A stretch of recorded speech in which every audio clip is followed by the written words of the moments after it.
Halo, pada pertemuan kali ini kita akan membahas mengenai strategi model pembelajaran Project Based Learning. Project Based Learning adalah model pembelajaran yang menjadikan peserta didik sebagai subjek atau pusat pembelajaran, menitik beratkan proses pembelajaran yang memiliki hasil akhir berupa produk. Project Based Learning adalah model pembelajaran berupa tugas nyata seperti kerja proyek, berkelompok, dan mendalam untuk mendapatkan pengalaman belajar yang bermakna. Adapun tujuan Project Based Learning adalah sebagai berikut: melatih sikap proaktif peserta didik dalam memecahkan suatu masalah, mengasah kemampuan peserta didik dalam menguraikan suatu permasalahan di kelas, meningkatkan keaktifan peserta didik di dalam kelas dalam menyelesaikan permasalahan yang kompleks sampai diperoleh hasil nyata, mengasah keterampilan peserta didik dalam memanfaatkan alat dan bahan di kelas guna menunjang aktivitas pembelajaran, melatih sifat kolaboratif peserta didik. Tahap pertama pada kegiatan awal atau pendahuluan.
Selamat pagi semuanya, salam sejahtera buat kita semua. Apa kabar kalian?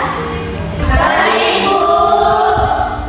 Baik, sebelum kita memulai pembelajaran pada hari ini, kita berdoa dulu ya yang dipimpin oleh Doni. Kepada Doni, silahkan. Baik, sebelum kita memulai pembelajaran pada pagi hari ini, alangkah baiknya kita berdoa menurut agama dan kepercayaan kita masing-masing. Berdoa, silakan.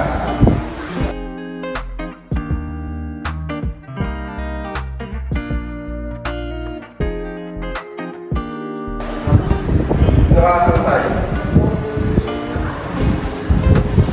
Baik, terima kasih Doni.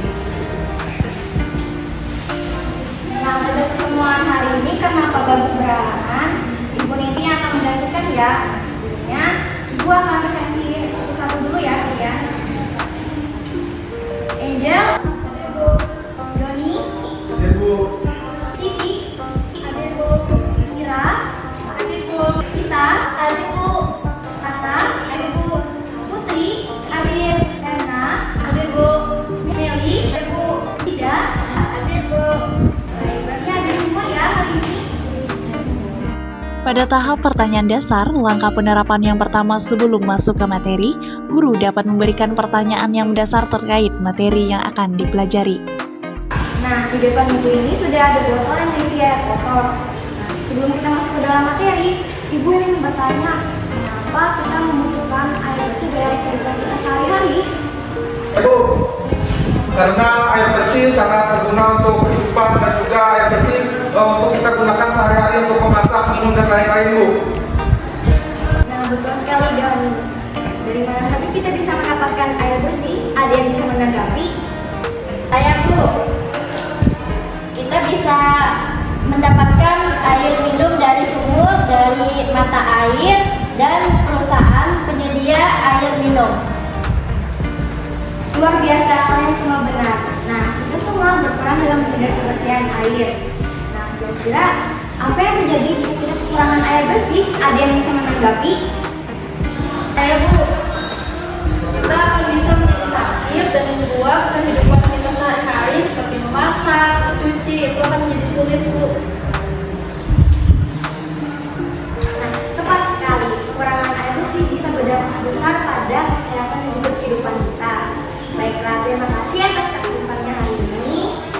Jangan lupa menjaga kebersihan air ya. Baik Bu. Penyusunan desain proyek bersifat kolaboratif.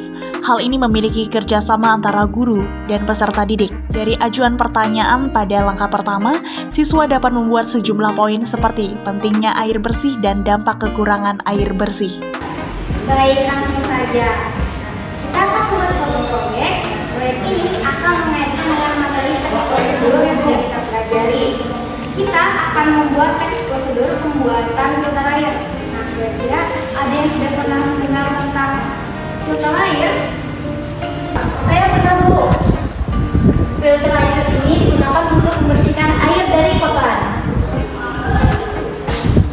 Betul sekali. Nah, dengan membuat teks prosedur pembuatan filter air ini, kita akan belajar bagaimana caranya menulis instruksi dengan tepat dan jelas.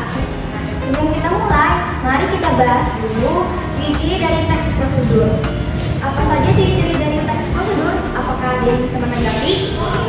Saya Bu, teks prosedur memiliki langkah-langkah yang harus diikuti secara berurutan dan jelas. Tepat. Nah, lalu bagaimana dengan strukturnya? Ada yang bisa menanggapi? Saya Bu, strukturnya terdiri dari tujuan, bahan dan alat, serta langkah-langkah. Bagus. Nah, sekarang ciri kebahasannya apa saja? Ada yang bisa menanggapi? Saya Bu, biasanya menggunakan kalimat perintah, kata kerja tindakan, dan menggunakan kata penghubung seperti lalu, kemudian, dan setelah itu. Biasa kalian semua. Baik, di sini Ibu akan menayangkan satu video pembuatan filter air sederhana. Silahkan simak.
Langkah selanjutnya yaitu menyusun penjadwalan. Setelah guru dan siswa telah berhasil menyusun desain, perencanaan proyek dilanjutkan dengan membuat jadwal aktivitas. Kita akan membagi kelas menjadi 2 kelompok ya, dan masing-masing kelompok akan membuat pipa air sederhana ini. Nah, silakan kan tentukan kelompok kalian sendiri ya.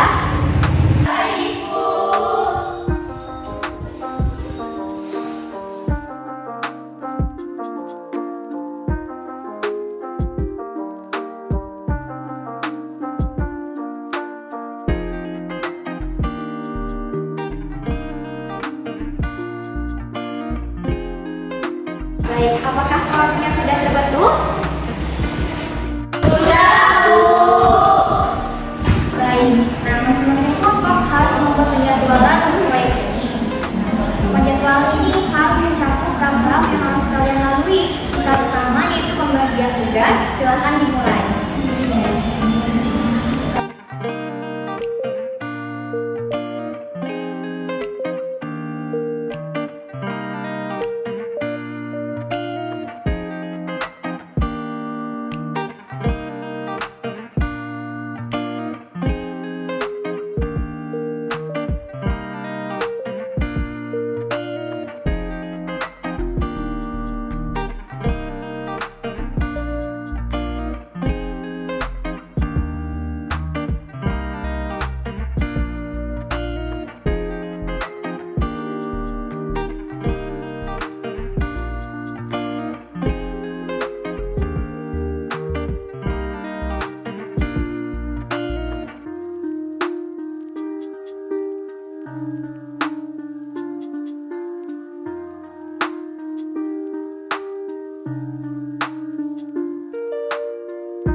Sudah selesai dengan pembagian tugasnya? Sudah, Bu. Tahap kedua adalah pengumpulan bahan. Nah, silakan perwakilan dari masing-masing kelompok untuk mengambil bahannya.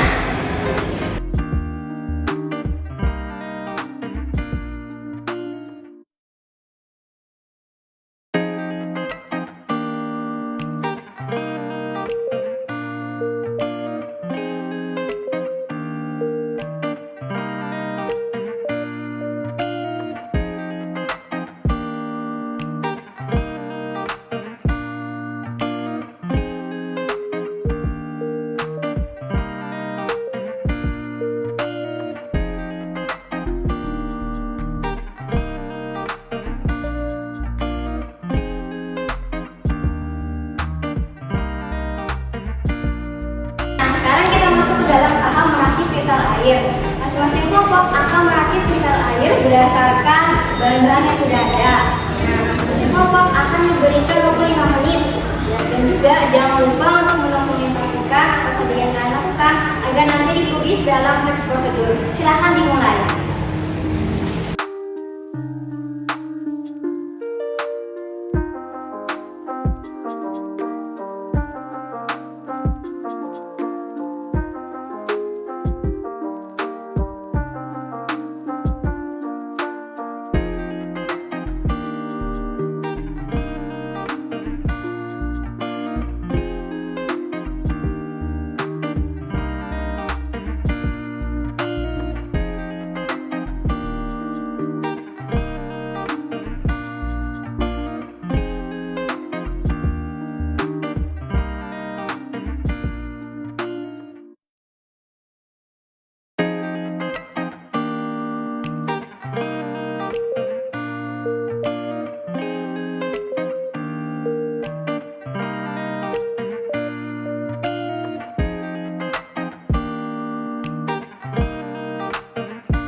Selama peserta didik mengamati dan mengerjakan proyeknya, guru bertugas untuk memonitor kemajuan proyek dari kegiatan tersebut. Hal ini bertujuan agar suasana belajar siswa tetap berjalan kondusif.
Tingkat pencapaian peserta didik selama menyelesaikan proyek akan diuji dan dinilai oleh guru. Dari penilaian tersebut diharapkan dapat memberikan umpan balik bagi pemahaman siswa tentang kepedulian terhadap lingkungan. Waktu perakitan sudah selesai. Nah, bagaimana hasilnya? Apakah hasil kalian sudah berfungsi? Sudah, Bu. Bagus sekali, sekarang mari kita presentasikan hasilnya ke depan. Nah, untuk program kelompok silakan maju untuk menyampaikan hasil penilaiannya.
Langkah terakhir adalah evaluasi pengalaman. Evaluasi ini dapat berupa refleksi yang sudah dijalankan.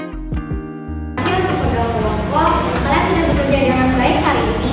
Nah, dalam mengikuti tes prosedur, kita dapat melakukan sesuatu dengan benar dan juga efisien. Dan juga Ibu akan mengucapkan terima kasih kepada kalian karena telah bekerjasama dan juga partisipasinya untuk hari ini. Adakah yang ingin bertanya? Tidak tahu. Baik, kalau begitu Ibu saja yang bertanya. Nah, kira-kira apa saja yang bisa kalian dapatkan dan rasakan dari pembelajaran hari ini? Ya Bu, jadi hari ini kami merasa senang karena mendapatkan pengajaran tentang bagaimana cara membuat filter air sederhana. Filter air yang dapat berguna untuk mensterilkan air dari air kotor menjadi air bersih Bu. Sekali Doni. Nah, sekarang apakah ada yang ingin menyampaikan pendapatnya lagi? Saya Bu, dengan adanya proyek pembuatan filter air ini, saya jadi tahu betapa pentingnya air bersih itu bagi kehidupan kita, dan dengan adanya proyek ini kita jadi bisa membuat filter air sendiri secara sederhana. Luar biasa. Terima kasih atas tanggapannya. Tepuk tangan untuk kita semua. Saya senang mendengar kalian bisa mendapatkan banyak manfaat dari pembelajaran hari ini, dan kiranya ilmu hari ini dapat berguna di kehidupan kita sehari-hari ya. Pembelajaran hari ini saya tutup. Sekian dan terima kasih. Sampai jumpa.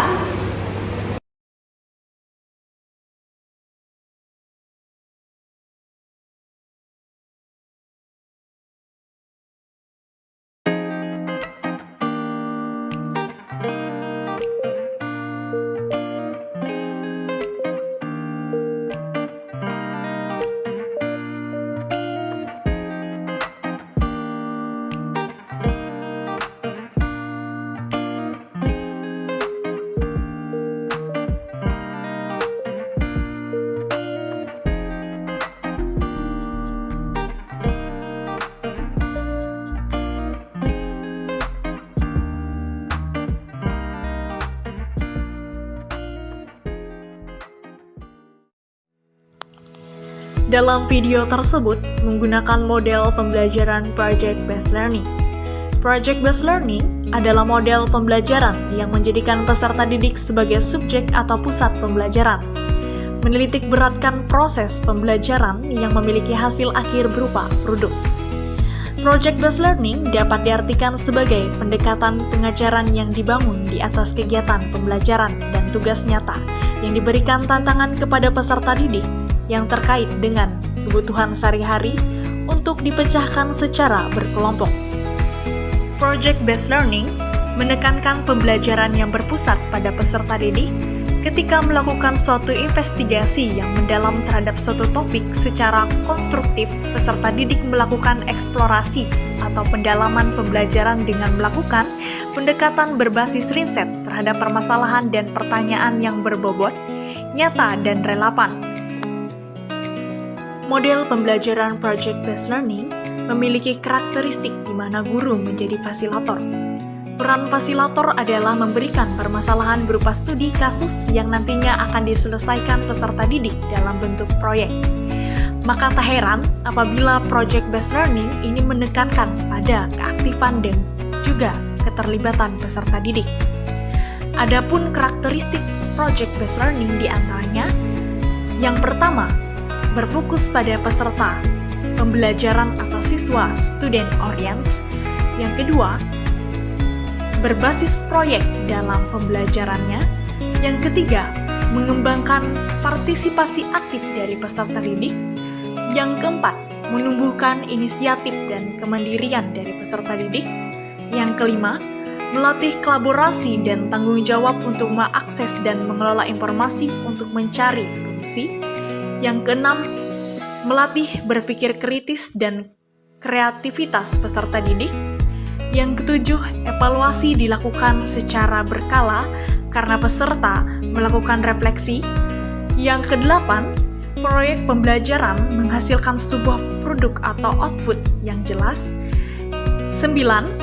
Fasilitator mendampingi selama proses pembelajaran. Metode ceramah adalah penerangan dan penuturan secara lisan oleh guru terhadap kelasnya. Murid mendengarkan dengan teliti dan mencatat hal-hal pokok dengan menggunakan alat bantu mengajar, seperti media oleh guru. Metode diskusi adalah metode pembelajaran yang menghadapkan peserta didik pada suatu permasalahan. Tujuan model pembelajaran ini untuk memperoleh pengetahuan dan keterampilan baru dalam pembelajaran. Kami harap video ini mengedukasi dan bisa memberikan inovasi bagi kita, setiap pihak yang menyaksikan. Sekian pemaparan pembelajaran Project Based Learning yang dapat kami sampaikan. Kami ucapkan terima kasih.